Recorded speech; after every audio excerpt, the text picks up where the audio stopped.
시시각각 변하는 총선의 중요 이슈와 현장 분위기를 전해드리는 선거 상황실입니다. 오늘 선거 상황실은 본격적인 시작에 앞서 우선 시계를 5달 전으로 돌려보겠습니다. 화면 먼저 보시죠. 지금 우리의 선거제도는 정당에 대한 지지도를 있는 그대로 의석으로 담아내지 못하는 한계를 안고 있습니다. 거대한 정당에 대한 지지는 과대 반영되고 소수 정당에 대한 지지는 과소 반영되고 있다는 지적입니다.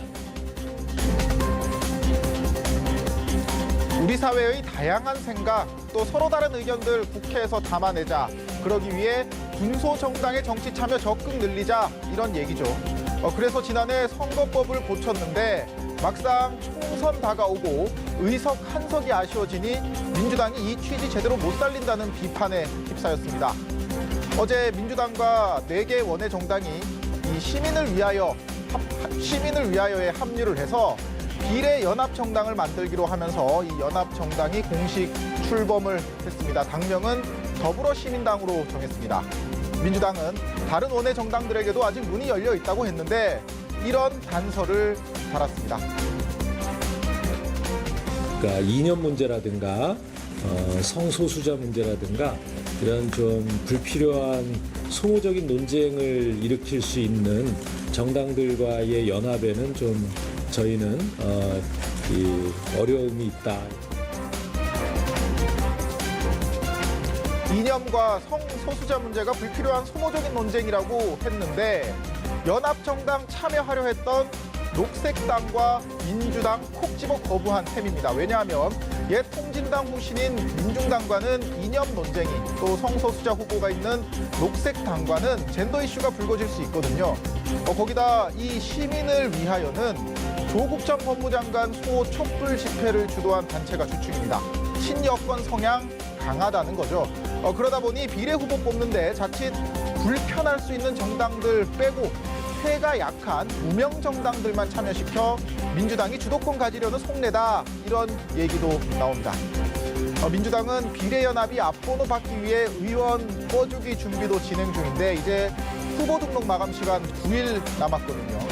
앞순번 받을 군소 정당들끼리도 교통정리가 간단할 것 같지가 않은데 비례 후보는 순번 정하고 자질 검증까지 차근차근 잘 이뤄질지 계속 지켜봐야 할 것 같습니다. 자, 비례공천 충돌 벌이고 있는 미래통합당과 미래한국당 얘기를 해보죠. 통합당에서 건너간 영입 인사들이 비례대표 후보 명단에서 당선권 밖에 배치가 되자 통합당 쪽에서는 이거 순번 바꿔라. 미래한국당은 무슨 얘기냐, 원리 원칙대로 했다, 이렇게 부딪히고 있잖아요. 일각에서는 비례 명단 5명 정도는 바꿔야 된다 얘기가 나오는데 오늘 아침 공병호 미래한국당 공관위원장이 한 라디오 프로그램에 나와 이런 얘기를 했습니다. 가장 중요한 것은 원칙 훼손하지 않는 것이고 1명 정도는 우리가 놓친 부분이 있다, 이렇게 생각한다고 말을 했는데 이게 양당의 시각차 좁혀지지 않고 있다, 이런 셈이거든요.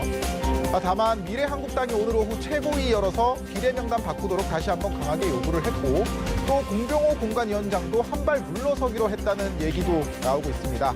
자, 이제 누군가는 빨리 결단을 내려야 할 텐데 황교안 대표 정말 머릿속이 복잡할 것 같습니다.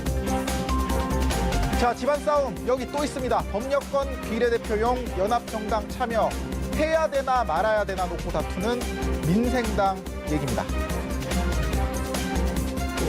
민생당의 미래를 어둡게 만들지 마십시오.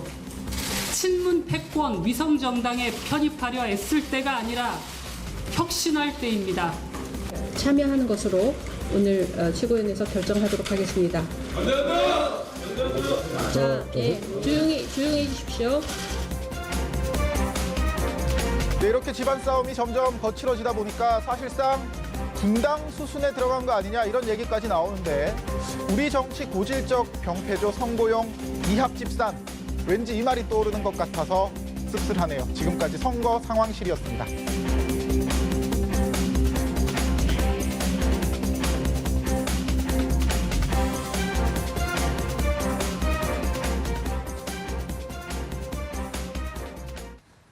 네, 선거 상황실 이재동 기자와 함께 정치권 소식 더 깊게 들어가 보겠습니다. 지금 말씀해 주신 것처럼 뭐 비례정당, 비례대표 관련 이슈로 여야 모두 지금 시끌시끌한 상황인데 이런 상황이 좀 어느 쪽에 더 유리하게 작용을 할까요? 네, 우선 그 비례 정당 의석수를 좀 살펴보면요. 전체 예. 의석 300석 가운데 비례 의석이 47석입니다. 지금 여당도 그렇고요. 야당도 그렇고요. 둘 다 가반 의석 확보를 노리고 있잖아요. 이 예. 상황에서 이 47석의 비례 의석을 얼마나 많이 가지고 올 수 있느냐. 여기에 바로 가반 의석 확보 여부가 달려 있다고 해도 과언이 아닙니다. 예. 민주당 같은 경우는요. 지금 법여권 비례 연합 정당 이것을 통해서 이제 비례대표 19석 정도는 가지고 올 수 있겠다 이렇게 내다보고 있고요. 예. 미래한국당 같은 경우에는 20석 확보 지금 목표로 잡고 있거든요. 일단 여당도 그렇고 야당도 그렇고 지금 비례정당으로 대결에 뛰어든 상황이기 때문에 사실 이 선거법 개정 취지가 군소정당의 그 국회 그러니까 그 정치 참여를 늘리자 이런 취지였는데 예. 지금 이렇게 되다 보니까 이 개정 취지와는 조금 달리 약간 진보 대 보수 대결이 돼 버렸거든요.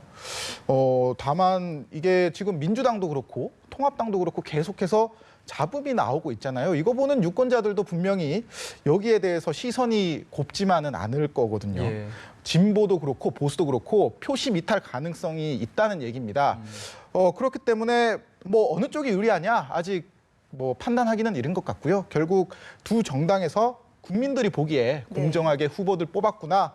또 공정하게 이거 비례정당 이끌어가고 있구나. 이런 정당이 아마 유리할 겁니다. 좀 뻔한 대답 같기도 하네요. 네. 그렇군요. 어제도 좀 관심을 모으고 있는 지역을 소개를 해주셨잖아요. 오늘도 이 서울 구로 을입니까? 흑기사와 자객의 대결로 불린다고 하는데 이쪽 판세는 어떻습니까? 네, 뭐 제가 방금 전에 진보 대 보수 이 얘기를 말씀드렸는데 다른 말로 하면은 뭐 정부 지원론이냐 심판론이냐 이렇게 볼 수가 있거든요. 예. 이게 가장 잘 드러나는 지역구가 아마 구로 을인 것 같습니다. 먼저 민주당의 윤건영 후보 같은 경우에는 그 청와대 국정기획상황실장을 직전까지 지냈고 또 그렇죠. 문재인 대통령을 예전부터 보좌해온 말 그대로 복심이거든요. 예. 근데 여기에 맞서는 이제 통합당 후보 같은 경우에는 당 사무총장을 했던 경험이 있는 그런 삼선 중진의 김용태 후보입니다. 네. 특히 김용태 후보 같은 경우에는 원래 있던 지역구도 옮기면서까지 윤건영 자객 이런 그 역할을 지금 자처를 하고 있는데요. 예. 구로을이라는 지역구가요. 아시겠지만 IT 기업들도 많이 몰려 있는 곳이고 또 신축 아파트들도 많아서 이 젊은 유권자들이 많이 살고 있는 지역구라고 평가가 되거든요. 네. 예. 뭐 그렇기 때문에 거기서 박영선 지금 장관 같은 경우에도 여러 번 당선이 됐었고 그래서 뭐 지금 여론조사 결과도 그렇고 윤건영 후보가 조금 유리한 거 아니냐 이런 아직은? 네, 아직은 이런 지금 평가가 나오고 있는데 예. 역시 변수는 코로나19입니다. 지금 코로나19 사태로 전체적인 경제 상황이 계속 어렵잖아요. 예. 그렇기 때문에 만약 뭐 정권 심판론이 힘을 받게 된다면 이거는 김용태 후보한테 좀 유리할 수도 있다는 관측이 나올 수가 있죠. 네, 이런 점은 또 유리한 부분입니다. 예, 알겠습니다.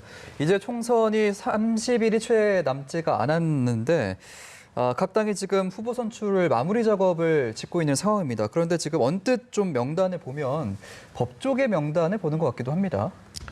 네, 뭐 판사, 검사, 변호사, 이른바 그 법조인들, 율사들이 뭐 여의도 점령하는 거 아니냐 이런 지적들은 사실 뭐 선거 때마다 나오는 얘기거든요. 예. 뭐 후보자들뿐만이 아니라 현역 의원들만 봐도 기존 국회의원들만 봐도 법조인 출신이 굉장히 많고 또 각 당도 이번에 법조인 출신 인사들을 많이 영입을 하지 않았습니까? 예. 민주당 측에서는 뭐 이번에 사법농단 의혹 알렸던 이탄희 전 판사라든가 그리고 지금 동작을에서 나경원 국회의원이랑 지금 이제 대결을 펼칠 이수진 판사 같은 경우도 있고 예.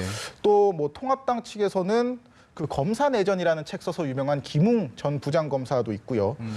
이렇게 법조인들이 계속해서 나오고 있는데 분명 법조인이라는 그룹 자체가 사실 엘리트 집단이잖아요. 그렇기 때문에 또 국회라는 곳이 법을 만드는 곳이고 그렇다 보니까 아무래도 좀 법에 대한 지식이 있는 사람이 유리한 거 아니냐 뭐 이런 관측이 있는 것은 사실입니다. 하지만 그 국회라는 곳이요. 물론 법을 만드는 곳인데 그렇기 때문에 그 입법 과정에서 전문위원이라든지 그렇게 충분히 도움을 주는 분들이 계시거든요. 그렇기 때문에 이런 법조인들도 좋지만 오히려 소수자의 목소리를 반영할 수 있는 뭐 여러 그 좀 우리 사회적인 약자 그런 그룹들이 있지 않습니까? 그런 사람들이 오히려 국회의원을 입법 과정에 참여해야 되는 것 아니냐 이런 뭐 관측들도 있고요. 요즘은 좀 그런 후자 쪽에 좀 더 힘이 실리는 것 같은데요.